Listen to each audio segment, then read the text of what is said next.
பயங்கர ஷாக்கு.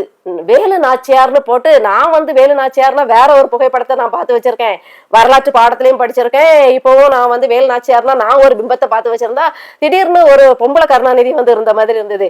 என்னடான்னு பார்த்தா கனிமொழி அவர்களுக்கு வேலு நாச்சியாராம். அவங்க வேலு நாச்சியார் கிடையாது, வேலையில்லா நாச்சியார், வெட்டி நாச்சியார். ஆமா, நாச்சியார் தனம் பண்றதுக்கு தான் அவங்க கட்டிக்காரங்களே தவிர மற்றபடி அவங்க வந்து வேலு நாச்சியார் கிடையாது. எந்த கோட்டையை பிடிச்சாங்க, எந்த கோட்டையை பறி கொடுத்துக்கிட்டு திருப்பி வீரமா போய் நின்று சண்டை செஞ்சு இது பண்ணிட்டாங்க.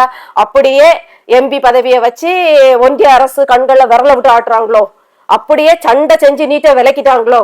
வேலு நாச்சியார் மாதிரி மோடி அவர்களை துணிகரமா எதிர்த்து நம்முடைய தமிழ்நாட்டுக்காக காவிரி தண்ணீரை வாங்கி தந்துட்டாங்களோ, முல்லை பெரியாறு விவகாரத்தை முடிச்சு விட்டுட்டாங்களா சண்டை போட்டு, அப்படியே தைரியமா நின்று அவைகள்ல பேசி அப்படி ஒன்றிய அரச வந்து கிடுகிடுக்க வச்சு என்னதெல்லாம் அப்படி தமிழ்நாட்டுக்கு வாரி வாங்கி தந்துட்டாங்க. தமிழ்நாட்டுக்கான ஒரு விஷயத்தையும் இவங்களால வாங்கி தர முடியல.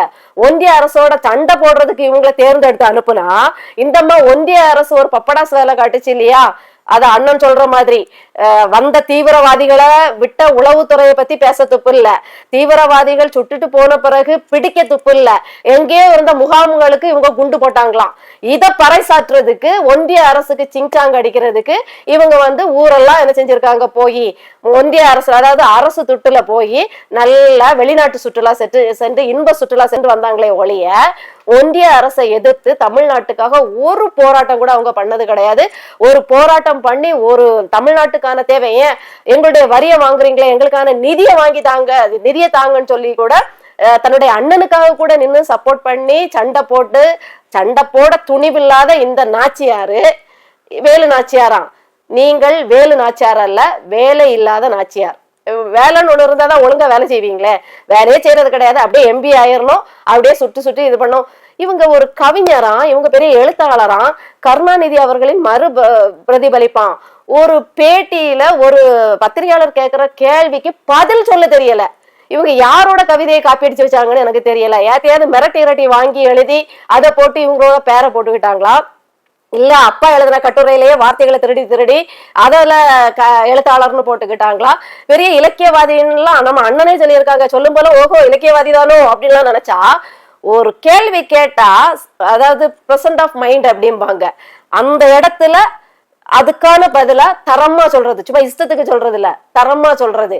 அந்த பிரசன்ஸ் ஆஃப் மைண்ட் இல்லாத நீங்க எல்லாரும் ஒரு இலக்கியவாதி, நீங்க வந்து ஒரு பெரிய எழுத்தாளர், பெரிய கவிஞர், நீங்களே வச்சுக்கோங்க. அதெல்லாம் அப்படி சொல்லிக்கிட்டு நீங்களே வந்து நல்லா முடிச்சு போட்டு இடுப்புல சொருகி வச்சுக்கோங்க. எங்கள்கிட்ட எல்லாம் அந்த பட்டத்தை கொண்டுட்டு வராதிங்க. பாத்தீங்கன்னா தன்னை ஒரு நாடார் அப்படின்னு காட்டிப்பாங்க. எனக்கு சமூகத்தை பத்தி பேசுறதுல உடன்பாடு கிடையாது. ஆனா சிலரோட போக்கிரித்தனங்களை நான் வெட்ட வெளிச்சமாக்கியே காட்டணும், அதுக்காக தான் இதை பேசுறேனே தவிர தயவு செய்து சமூகத்தை பத்தி பேசுறதோ அதை பத்தி ஏற்றி இறக்கி பேசுற இது எனக்கு பிடிக்கவும் தெரியாது. நான் அதை செய்யற ஆளும் கிடையாது.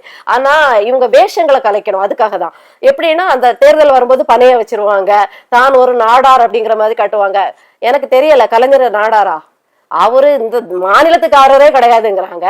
பக்கத்து மாநிலமான ஆந்திராக்காரர்னு கிடையாது, ஆந்திரால நாடார் சமூகமே கிடையாது. எப்படி கலைஞருடைய மகள் நாடாரானாரு?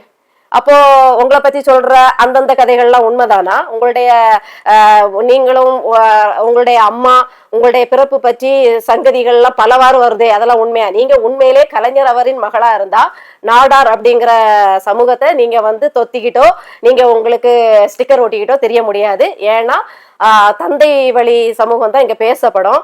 தாய் வழி சமூகத்தை வச்சு நீங்க பேசுனீங்கன்னா அப்ப எப்படி அண்ணன் கேட்கற மாதிரிதான் இப்போ நாங்களும் ஓப்பனா திறந்த வழியில கேட்க வேண்டியதா இருக்கு.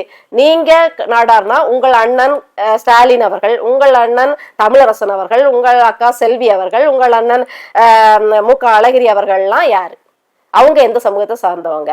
அதனால தயவு செய்து நீங்க வந்து உங்களை எப்படி நாடார்னு காட்டிக்கிறதால உங்களை பத்தின அந்த கொச்சை பேச்சுகளை இன்னும் வலுவாக்கி விடுறீங்க. உங்களை பத்தி கொச்சைத்தனமா பேசுவதற்கான வாய்ப்பை நீங்களே ஏற்படுத்தி கொடுக்குறீங்க. ஒரு ஓட்டுக்காக, ஒரு பதவிக்காக உங்களை நீங்களே ரொம்ப குறைச்சிக்கிறீங்க.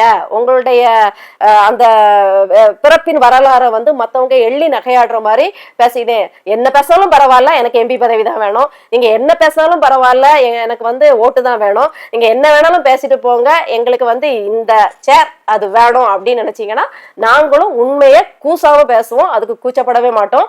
கூச்சப்படுற கட்சி நாம் தமிழர் கட்சி கிடையாது. அப்படி அண்ணன் எங்களை வளர்க்கல.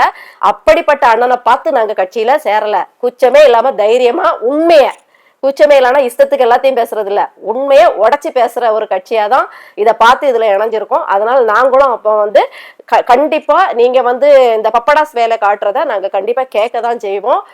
அது வந்து அதுக்கு நாங்க பொறுப்பு இல்லை அப்படின்னு தான். அது நீங்க பொறுப்பா நடந்துக்கணும். அந்த பேச்சு வராத வண்ணம் நீங்க உங்க நாடகத்தனத்தை மூட்டை கட்டி வைக்கணும். இப்பதான்